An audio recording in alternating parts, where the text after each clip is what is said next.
ceux qui vous font croire que les législatives sont une porte de sortie de la crise que traverse la Côte d'Ivoire vous mentent. Bonjour, j'espère que vous avez passé de bonnes fêtes et que vous avez pu profiter d'un Noël en famille. Les nouvelles ne sont pas bonnes. L'Afrique va bientôt connaître une guerre sanglante qui va décimer une bonne partie de la population si nous ne prenons pas garde. Lorsque le président Ibé annonce une guerre imminente en Afrique de l'Ouest, les Africains sont occupés à regarder des matchs de CAN. Les Africains sont occupés à lutter pour des législatives alors qu'on parle d'une guerre sanglante qui va décimer une bonne partie de la population si nous ne prenons pas garde. Ne nous laissons pas distraire avec cette histoire de législative, cette histoire de CAN, tout ça. Ne nous laissons pas distraire. Parce que ce n'est pas parce qu'il y aurait une élection législative que la Côte d'Ivoire sera pacifiée. C'est faux. Parce que le conflit, ça dépasse la Côte d'Ivoire. C'est l'impérialisme qui veut imposer une guerre en Afrique. Parce qu'ils sont en train de perdre leur suprématie sur les anciennes colonies. Donc, ils veulent nous imposer une guerre. Leur problème, là, ce n'est pas Ouattara. Leur problème, ce n'est pas Gbagbo. Leur problème, c'est qu'ils veulent, comment dirais-je, recoloniser les pays africains. Donc, c'est au-delà même de nos conflits internes. C'est pas parce qu'il y aura des élections législatives en Côte d'Ivoire que la Côte d'Ivoire sera en paix. Non. La Côte d'Ivoire attaque les pays comme le Burkina, le Mali et le Niger. La Côte d'Ivoire est une base arrière de l'impérialisme. Donc, ces pays-là ont décidé, eux, à leur tour, de commencer à se défendre. Donc, c'est pour ça que le président Ibé parle d'une prochaine guerre imminente, une guerre sanglante qui va éclater en Afrique. Je fais cette vidéo pour vous alerter. Parce que cette histoire de législative-là, ce n'est qu'une goutte d'eau dans le problème actuel de l'Afrique. Parce qu'on ne parle pas d'un conflit inter-ivoirien. Mais là, le conflit dépasse la Côte d'Ivoire. Le conflit est sous-régional. Le conflit est ouest-africain. Le président Laurent Gbagbo l'avait annoncé lors de sa précédente interview avec Alain Focar. Il nous a dit que la Côte d'Ivoire était dans un conflit qui n'était pas le sien. C'est un conflit de l'impérialisme que la Côte d'Ivoire prenait comme si c'était le sien. Moi, je pense que cette crise-là, avec l'AES, entre l'AES et la Côte d'Ivoire, elle est ridicule. Elle est tout simplement... C'est de l'enfantillage, quoi. de la part de qui? De la part des Ivoiriens, de la part du pouvoir ivoirien. Et c'est parce que ce n'est même pas son combat. C'est le combat d'autrui. C'est le combat de pays étrangers que la Côte d'Ivoire prend sur son dos.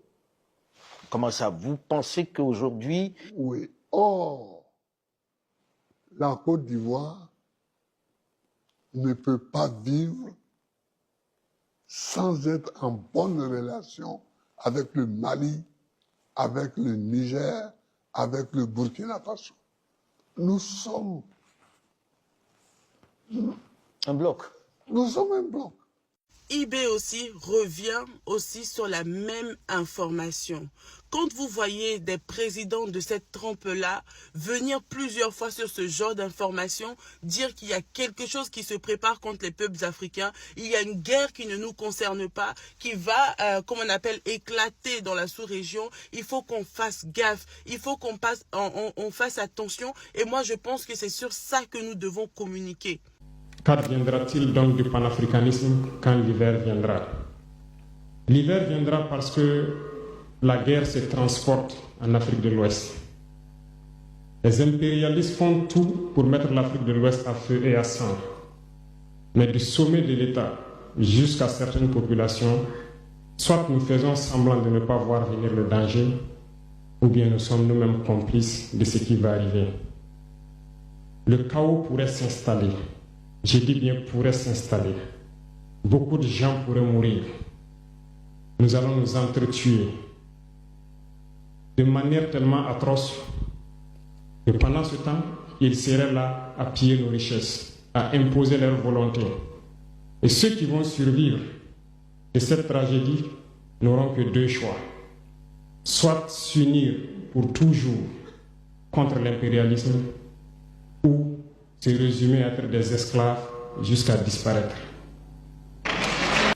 Pour le moment, on ne sent pas trop cette guerre-là parce qu'elle est communicationnelle. Nous traversons une guerre froide actuellement dans la sous-région. Mais cette guerre-là va se transformer bientôt en une guerre armée et très sanglante.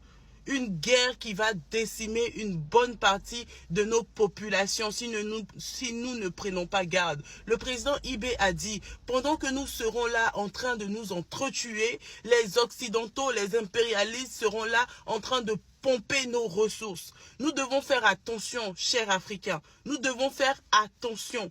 Nous ne sommes pas en guerre contre les Africains, mais la guerre doit être dirigée vers les impérialistes. Faisons attention à ne pas rentrer en fait dans ce conflit-là les deux pieds joints parce que les conséquences, c'est nous qui allons les payer. Nous le savons, la France ne peut pas gagner face à la Russie. Donc, qu'est-ce qu'ils ont décidé de faire? Ils ont décidé de choisir un territoire. Ils appellent ça des proxys. C'est-à-dire qu'un État valet, un État soumis, un État dominé et qui accepte sa domination, comme la Côte d'Ivoire, ils ont décidé de choisir un tel pays pour pouvoir déclencher la guerre contre la Russie. Parce que les intérêts français sont menacés dans l'AES, protégés par la Russie, alors la France décide de s'installer, de se positionner en Côte d'Ivoire et d'attaquer l'AES. L'AES décide maintenant qu'ils ne vont plus se laisser faire. Donc, qu'est-ce qui va se passer? Une guerre va éclater. Et ne vous y méprenez pas, la Côte d'Ivoire ne sera pas épargnée. Le Bénin, qui est aussi un État proxy, ne sera pas épargné. Parce qu'il y aura une guerre, donc des gens mourront en Côte d'Ivoire et des gens mourront aussi dans l'AES. Ça sera une guerre entre Africains pendant que ceux qui ont commandé la guerre seront en train de pomper les ressources. Récemment, le général de l'armée française est sorti. Il a dit que les Français refusent d'envoyer leurs enfants à la guerre. Les Français refusent de voir mourir leurs enfants. Donc, qu'est-ce qu'ils ont décidé maintenant? Au lieu que les Français aillent se battre en Ukraine, en Russie, ils ont décidé maintenant que ce soit les Africains qui s'entretuent entre eux, qui se battent entre eux pour pouvoir, comment dirais-je, sauvegarder les intérêts des impérialistes. Cette fois-ci, il n'y a pas de tirailleurs sénégalais. Il n'y a pas d'Africain qui va aller volontairement aller faire le conflit, comment dirais-je, en Russie, qui va aller se tuer là-bas. Cette fois-ci, là, cette génération-là, ils n'ont pas trouvé d'Africain qui est prêt à aller se sacrifier pour eux. Donc là, qu'est-ce qu'il faut faire? Si les Africains ne peuvent pas se déplacer, alors menons la guerre sur eux-mêmes leur territoire et là, ils n'auront pas le choix que de se battre. Pourtant, nous pouvons éviter ça. Nous pouvons éviter ça au travers de la communication pour l'instant. Parce que la guerre n'a pas encore éclaté. Donc, avec la communication, nous, jeunes Africains, nous pouvons combattre dès à présent. Nous pouvons casser, en fait, ce projet-là dans l'œuf dès à présent avec notre communication. Donc voilà, n'écoutez pas ceux-là qui font du vuvuzela partout en Côte d'Ivoire, qui font du bruit pour des législatives et pour des avantages. Ne tenez pas compte de ce qu'ils sont en train de faire, parce que la Côte d'Ivoire n'est pas encore sortie d'affaires. La Côte d'Ivoire est un territoire qui mène la guerre contre nos pays voisins, contre nos frères.